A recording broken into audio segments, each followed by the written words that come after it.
All right, welcome to Touchdown Talks. This is going to be my quick reaction video. A little late, but nonetheless, reaction video to week 3 of the 2024 season for the NFL. But before I go any further, want to just ask a majority of you who are watching these videos are not subscribed. So if you would please take a moment. It only takes a quick second. Click on the profile picture for Touchdown Talks. Go to the channel, hit subscribe, click the notification bell so that you won't miss any videos. And without any further ado, again, want to thank you for doing that. Thank you for liking the video if you can as well. That'll help these videos in the algorithm and get this channel and these videos out to more people who are interested. So if you could do that, I would really appreciate it. But without further ado, let's get into the content of today's video. So today, again, just a really quick recap and reaction to week 3. I'm not going to go through all the games in today's video. Some weeks I do that. This week I'm going to try a little bit more of a simplified approach and just kind of talk about some specific games and teams that I want to highlight going into week 4, mainly with teams that I have some concerns for. So first of all, I will have a video coming out very soon, quite possibly tomorrow, about revolving around mainly the Minnesota Vikings, maybe a couple other teams as well. I have decided I am going to make some adjustments to my preseason predictions for some of these teams, especially for teams like the Vikings, as well as maybe some adjustment to, say, the Dolphins, slight adjustment, but especially to the Vikings. I like many, I massively underestimated the Vikings coming into this season. So to Vikings fans, I want to apologize to you. I massively underestimated your team. I did not think the Vikings had a very good roster. I thought they were pretty much a team that had, Justin Jefferson. I thought they had, a good piece or two on the defense, some star players there. And then I felt like, okay, they've got Aaron Jones coming in at running back. That's great. But I didn't think very highly of Sam Darnold coming into this season, and the rest of their roster didn't think very highly of it. And the coach in Kevin O'Connell definitely didn't think highly enough of him either. And so with all of that, I massively underestimated the Vikings coming into the season. I had them 4th in the division in both the schedule release and start of the season predictions. Both of those, I had the Vikings ending, below like 6 wins, which is absurdly low, especially being that they have gone 3-0 so far this season and have massively outperformed expectations. So I think the Minnesota Vikings, I mean, they're currently sitting at the top of the NFC North. I don't necessarily think they will win the NFC North, but honestly, at this point, if they keep up the pace and with the good coaching that they seem to be having from Kevin O'Connell and with that coaching staff there this year, I mean, they've got Sam Darnold playing out of his mind. Now, of course, you got to hope that he stays healthy. Obviously, just with any player, him, Justin Jefferson, Danielle Hunter on the defense, a lot of those key players, of course, if you lose some of those here in future weeks, that could bring the Vikings back down a bit. But, assuming they're able to stay relatively healthy, as healthy as any NFL team can throughout the season, I think the Vikings have a chance to certainly, at the least, outdo my expectations for them. And honestly, I think they have a very good shot at making the playoffs. So again, coming up, I'm going to be having a more in-depth reaction and just video dedicated to my new predictions for the Vikings and maybe, some slight tweaks therefore for other teams. But that's all I'm going to say on the Vikings for now. I want to also just shout out for a rookie quarterback, Jayden Daniels. I think Jayden Daniels has so far, especially with the performance he had in week 3, he has basically taken command over the race for Rookie of the Year, for the Rookie of the Year award. Certainly among the quarterbacks, he's had the best season so far, and specifically with this single game performance that he had this week against the Bengals. Commanders did win 38-33, and Jayden Daniels had an insane performance. Had the best completion percentage of any rookie in NFL history, and of course in Commanders history. He finished 21 out of 23 of his passes in that game, which gets you out to a percentage of 91.3%, which, as I said, is a NFL record for a single game rookie record there. And then just in franchise history for the Commanders, not even just rookies, that is a franchise record percentage wise. But 21 out of 23 254 yards, 2 touchdowns, no interceptions, was only sacked twice, and ended with nearly a perfect quarterback rating. So that's an excellent game for Jayden Daniels. And as I said, so far he, especially with that performance, but in general, he's looked like the best rookie quarterback out of the current class. Now, to be fair, both him and Caleb Williams, I would say, both have shown improvement over the last 3 weeks. And with Jayden Daniels, I would argue that the Commanders seem to be getting better coaching. They certainly have better offensive stuff going on around Jayden Daniels. I mean, they're not asking him to necessarily carry the team. They've got a couple rushers there, for example, in the run game. They're doing well. The offensive line seems to be doing pretty decent. And so, with Jayden Daniels, he's growing. The Commanders are certainly looking much better than they were last season and in previous seasons. And then on the counter side of that, with Caleb Williams, he's at least improving, and I'll get more into Caleb Williams in a second. Other things to mention from Week 3, the Miami Dolphins massively struggled this week against the Seahawks, got dominated by them. Not too much of a surprise, and based off of reporting and speculation, it would be presumable that the Dolphins are probably making calls this week, and going forward, I wouldn't be surprised if the Dolphins are making calls around to other teams, trying to get deals for some kind of quarterback to bring them in, because right now they've got Skylar Thompson, of course, and then Tim Boyle, and Skylar Thompson even though, I mean, obviously both of those two, not very high caliber quarterbacks, obviously backups, but, and that's what they're going to have to live with for the next few weeks, month or two or so, but obviously you want to go get the best you can, because Skylar Thompson, even in this game, went out due to a rib injury and was dealing with a lot of pain, so they had to bring in Tim Boyle, who they only just activated off the practice squad earlier on Sunday or Saturday, I believe it was. So right now they're down to 2 quarterbacks, one of them already in the first game against the Seahawks there, sustained an injury. I don't believe he is designated to be out this week, but you're already down to 2, one already slightly injured. So yeah, you're going to need to go and get another quarterback automatically. And certainly if the Dolphins want to save any hope for their season and stay afloat while Tua is out, they're going to need to go find another quarterback. So we'll have to see what the Dolphins do there. But either way, I think the Dolphins are in a very dire situation. I think it's very likely they miss the playoffs this season. They have just not, even when Tua was in, they just have not looked as good this season. And I mean, even last year and in previous seasons, the current structure they have from quarterback to coach, they've got a smart coaching staff, but it's flawed, and obviously they have their issues against better teams in colder weather. So being that they're already struggling in the months that in past seasons have been their best, weeks, I think this doesn't spell well for the Dolphins this season. And then another team that you got to have some concern for would be the San Francisco 49ers.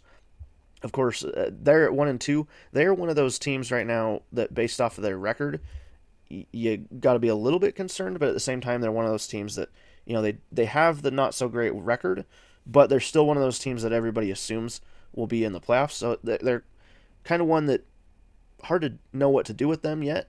You don't want to overreact to them, but I mean, they're kind of in the same boat with them, the Ravens at 1-2, and then also the Cowboys. All 3 of those teams, 1-2, all are teams that people expected to be in the playoffs, and so far have been, at least somewhat disappointing. And for the Niners, the main concern with them is the injury bug. They seem to be, really getting hit hard with that this year. Good news for the 49ers is that it sounds like they're expecting to have George Kittle back in the lineup this upcoming week, and they're expecting cornerback Charvarius Ward to be coming back and good to go off of a knee and hamstring injury. So that's good news for him. But the worst news for the 49ers coming out of week 3 is that defensive tackle Javon Hargrave it sounds like he might be out for the rest of the season. He suffered a partially torn right tricep, and obviously it sounds like that may need some surgery, and that will likely take him out for the rest of the 2024 season. Of course, if the Niners do make it to the playoffs, I don't know if maybe he's able to come back for later in the playoffs, but at this point, going into week 4, we're just talking about making playoffs. We're talking about winning games week to week. So losing a star defensive tackle there, that's going to be that's going to be unfortunate for the 49ers.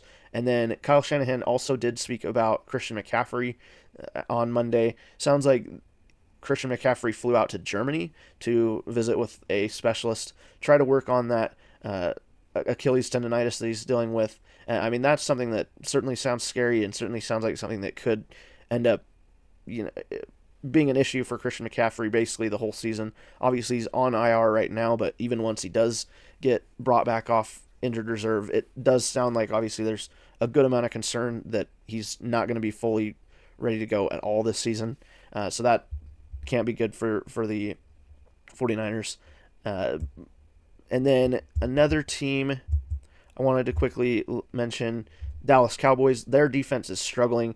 The Cowboys in general have now, I believe if I remember right, going back to last season, they've now lost 4 of their last 5 home games. So they're not doing good at home lately. And just this season, the biggest concern for the Cowboys is they have no run game and they can't defend the run. So every team that they go up against, as long as they can run the ball and dominate time of possession, the Cowboys have almost nothing that they can do against it because they can't run the ball. And this past week against the Ravens, for most of it up until garbage time, they were dominated. Now, I say garbage time, there is some concern for the Ravens there too, because they really dominated the Cowboys for the first 3 quarters and got up to a huge double-digit lead, and then in the fourth quarter they let the Cowboys bring it back so close to within basically a possession, and certainly let the Cowboys come back way more than you would want for the Ravens. So there's some concern there. And as I said, Ravens, another 1-2 team, but at least they got the win on the road finally against the Cowboys.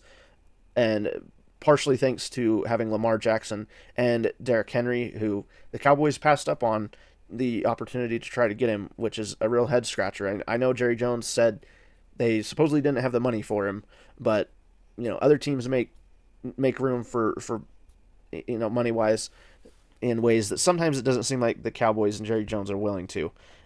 So for the Cowboys, they've got to figure out on defense how to stop the run, how to stop really anything. They've really got to work on that defense this season so far. It's struggled. And then on the offense, they have no running game, and obviously that just really hurts any kind of rhythm or identity that you could have on offense.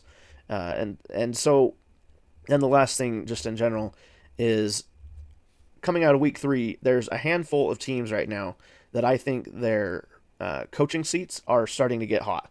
Not necessarily that these teams are going to be the first to fire a coach. I don't know that I have any team that I'm certain yet is going to fire a coach mid-season.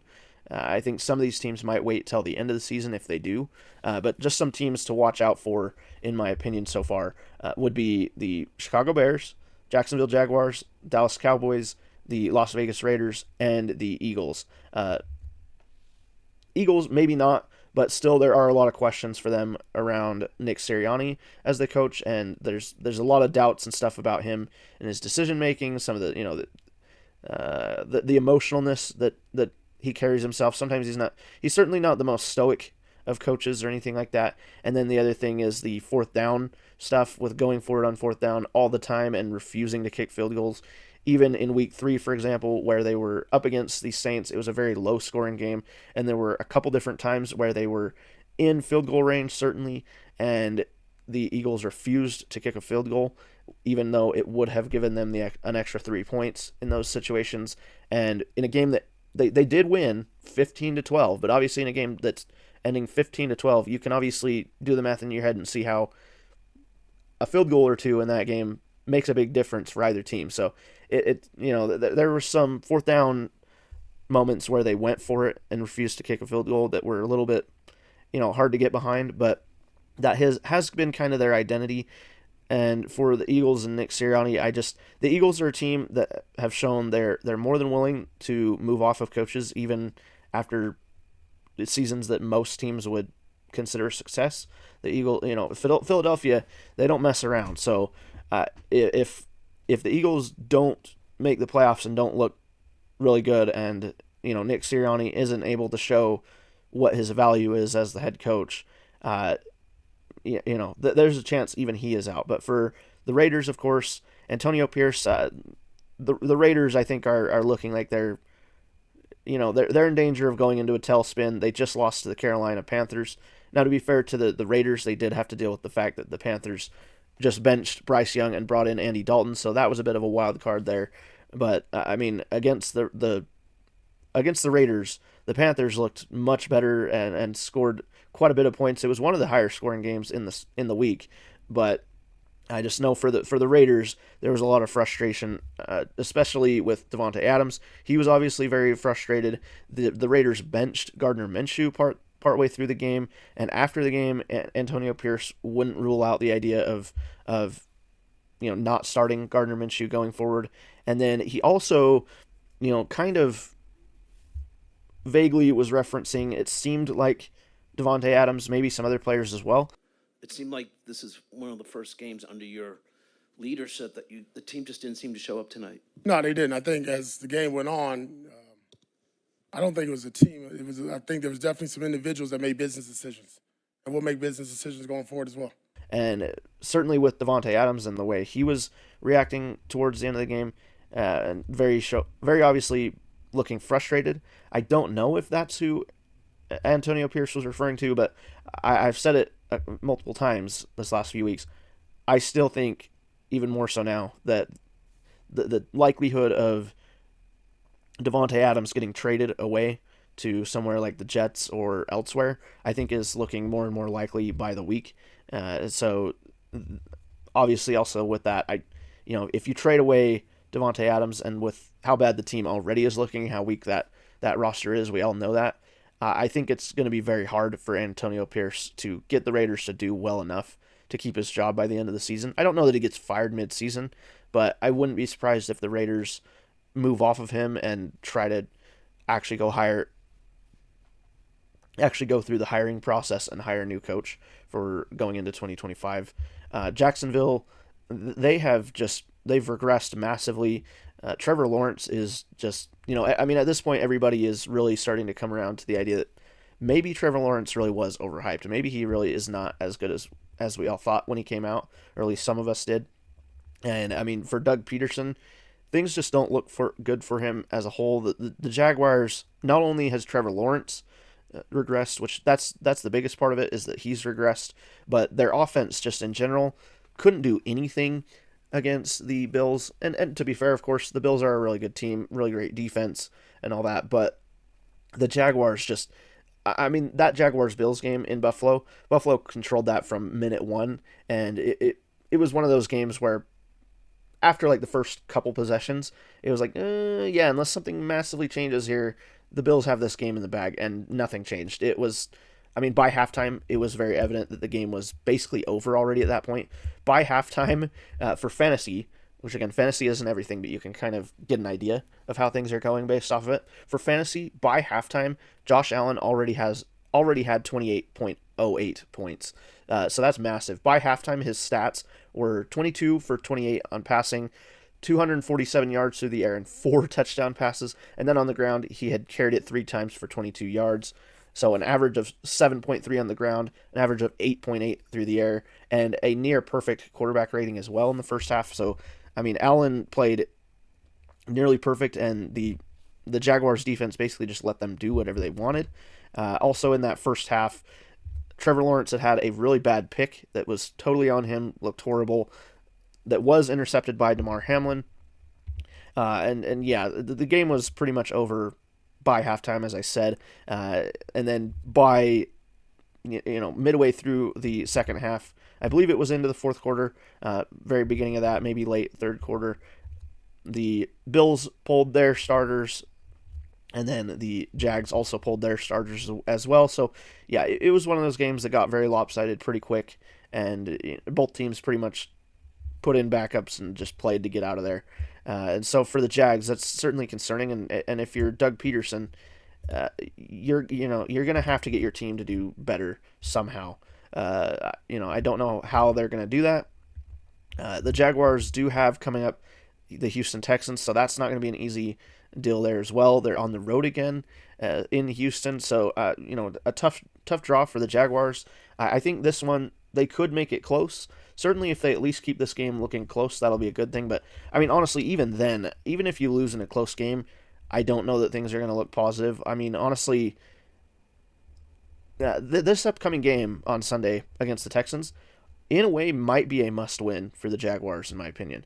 It'll be a tough one to do it, but I mean, the Texans, even though they are 2-1, and we do believe they're one of the better teams in the league, they haven't looked perfect in any of the last 3 games they've played. Especially in this last week, and this last week against the Vikings, where they lost, the Texans, neither side of the ball looked good. In the week 2 game against the Bears, the offense at times didn't look good. To be fair, that could be because the Bears defense is pretty good, but yeah, for the Jaguars, it's going to be a tough test against a division rival on the road, but it's pretty much going to be a must-win, or you need to lose and look really good while doing it, because they have not looked good at all, and yeah, for that coaching staff, things haven't gone out the way you would want so far through 3 weeks. And then finally, let's get into the Bears. You knew this was coming. This is where I always go the most in depth on, and try not to, but can ramble sometimes and get into a bit of a rant here when things aren't going well.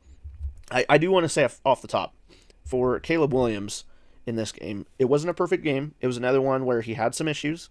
He didn't play perfect, but I think that Caleb Williams, in my opinion, and in the opinion of a lot of others, there is signs week to week, even through week 3, that Caleb Williams has been improving all 3 weeks. Again, he's not been perfect. I mean, none of those 3 games would I give him like an A, for example, as a grade. I don't even know that I would give him a B plus in this past game. I did for week 3 though give him a B. That would be my grade for Caleb Williams. For some people that might be a high grade. I could even settle for a B minus. But I do think Caleb Williams, if you boil it down to just his performance and what he was working with, I think Caleb Williams did pretty well for what the Bears offense did around him. For Caleb Williams, completed 33 out of 52 of his passes, 363 yards, so he did get over 300 yards, which is a crazy amount. 2 touchdowns, 2 interceptions, was sacked 4 times, which, I mean, honestly, behind the Bears offensive line that has regressed to an absurd point, looks horribly bad. I mean, if you've been online and you've heard talk about the Bears this past week, you know how bad it is. You may very well have even seen the screenshot that's been going around of one of the goal line situation plays the Bears tried to run. They tried to run it to the left, and it ended up getting blown up. They ran it with DeAndre Swift. He wasn't able to get in, lost yardage on the play, but the screenshot is of the offensive line just a couple seconds into the game. Basically 4 out of the offensive line have fallen over and are on the ground, and the still image looks horrible. And so behind that offensive line, to only have taken 4 sacks,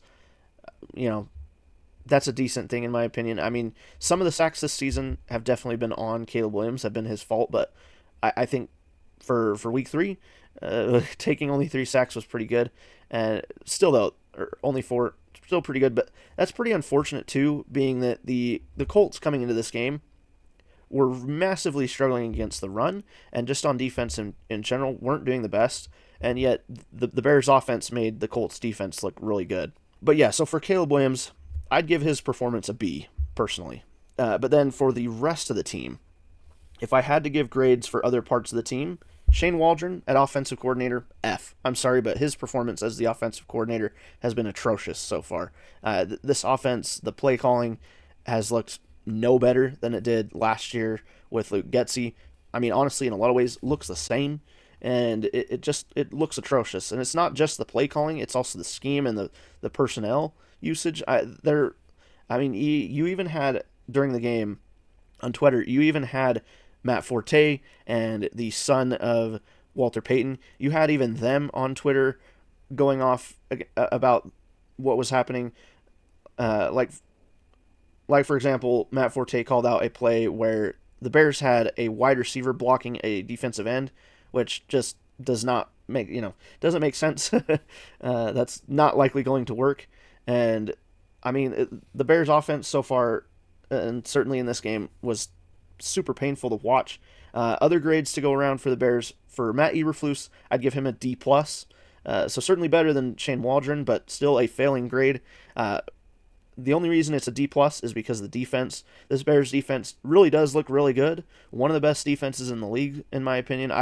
I'm confident that this Bears defense is a top 5 defense in the league. Statistically, they aren't that right now. At least in some of the categories, such as like in points allowed, things like that, they aren't that necessarily. But when you take into account like yards allowed, turnovers, and when you just go off the eye test as well, I think this Bears defense, and just the fact that the Bears have even been in most of these games this last 3 weeks, it has been because of the defense. So being that Matt Eberflus is a defensive coach, and this is very much his defense, I give him a slight grade bump there. But for allowing the offense to look as bad as it is, and also for some of the clock management by Matt Eberflus, he gets a D plus. And then for the different position groups as a team, I give the Bears a C plus for week 3, the defense an A minus, special teams a B, and then coaching overall D plus, maybe even a D. So just not good grades there. On the other side for the Colts, there's some valid concern right now for Anthony Richardson. Only completed 50% of his passes. And to be fair, again, I'll give some credit to the Bears' defense there, but Anthony Richardson only completed 10 out of 20 pass attempts, 167 yards, and he had 2 interceptions. And honestly, both of those, certainly one of them, looked really bad. And I mean, even running, Anthony Richardson isn't running near as much as he did last season for the couple games he was in. I don't know if last season scared him out of running as much or what it is, but Anthony Richardson has not looked very good, and there's a lot of concerns around some of the passes that he has missed. And one thing with Anthony Richardson is you pretty much got to consider this season as a rookie season for him, even though he's not a rookie. Just lastly for the Bears, though, Caleb, as I said, in my opinion, Caleb has shown improvement week to week. Sure, you can say he's looked bad all you want, and I'm not going to disagree. I'm not going to say that he's looked good or excellent in any of these games, but as I said, I think he's improved, and certainly in this game in week 3, 33 out of 52. To ask a rookie quarterback to pass 52 times on his 3rd game in the league, and for him to get 363 yards through the air on that, 2 pass touchdowns, and 2 interceptions again. One that was his fault, another one that I don't think was so much his fault really at all. I mean, it bounced out of the hands of the receiver. So those stats and the performance I've seen out of Caleb Williams, he's improved.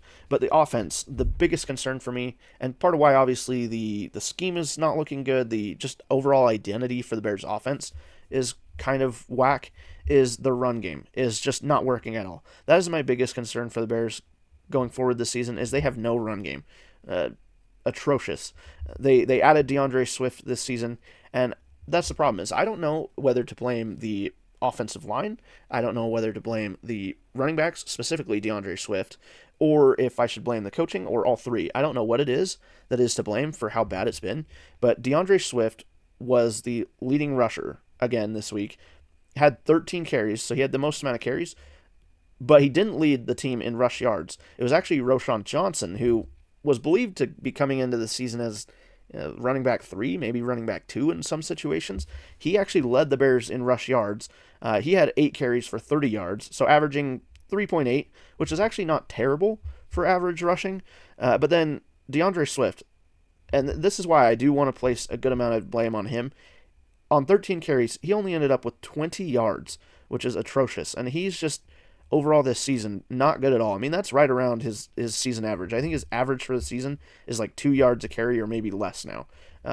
He just, the Bears paying him and bringing him in looks like a bad decision.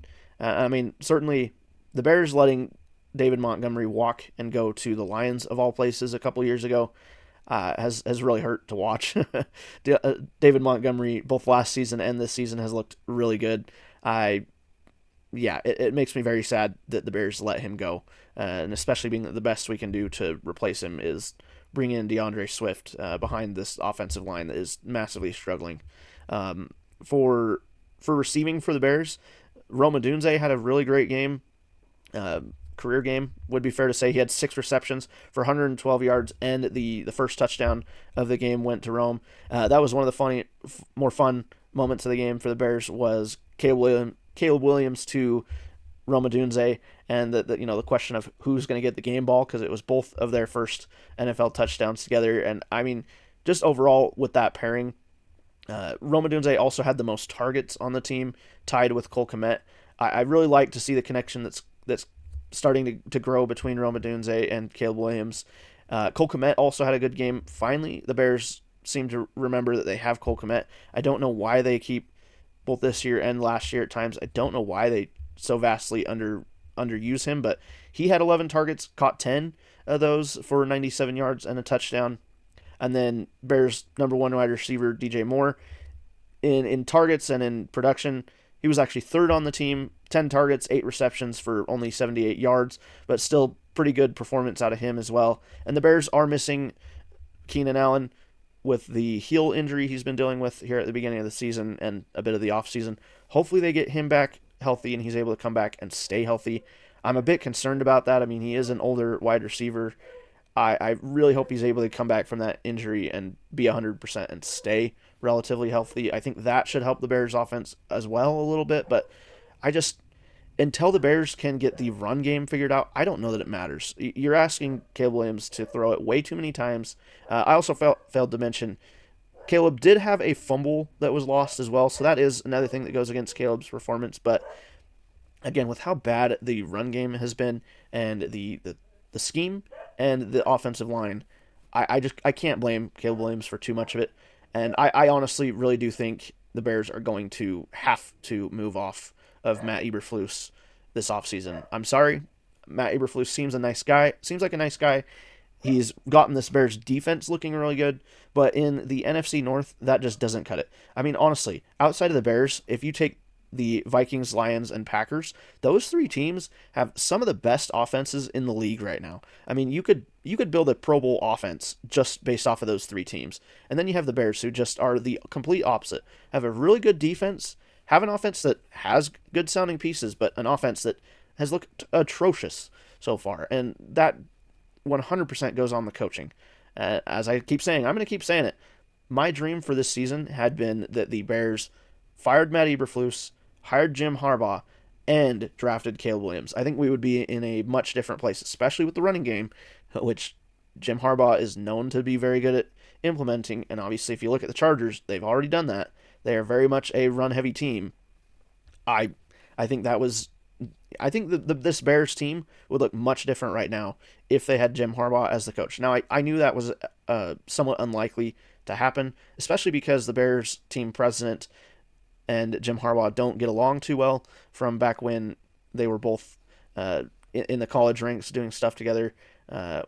Conference president and Michigan head coach, they didn't get along too well, so the likelihood that they were going to bring Jim Harbaugh in to the Bears unfortunately didn't seem too likely because of that. But, and obviously you're not going to get Jim Harbaugh now, but in the 2025 offseason, I do expect the Bears will hire a different coach and go offensive to try to, help Caleb Williams and get this offense going, and you'll have the benefit of the fact that this defense will have been built up, and, expect the defense in 2025 to maybe regress, but with the trade-off of hopefully the offense massively improves, which in 2024 is, what you need. Defense wins championships, but if you have no offense, there's only so much a good defense can do in the NFL in 2024. If you don't have an offense, your defense is going to end up giving up points. And that's why I say when you look at the Bears defense specifically and their stats, don't look at the Bears defense just based off of their league rankings stat wise. Give the Bears defense the eye test and recognize that part of the reason they're giving up the points they are giving is just because, they're forcing good offenses to get off the field, but then in return, the Bears offense isn't able to get anything off of it. Like, for example, I mean, every week we've seen it so far, but like in this game against the Colts, for example, Jalen Johnson gets a really good interception in Colts territory. to give the ball back to the Bears.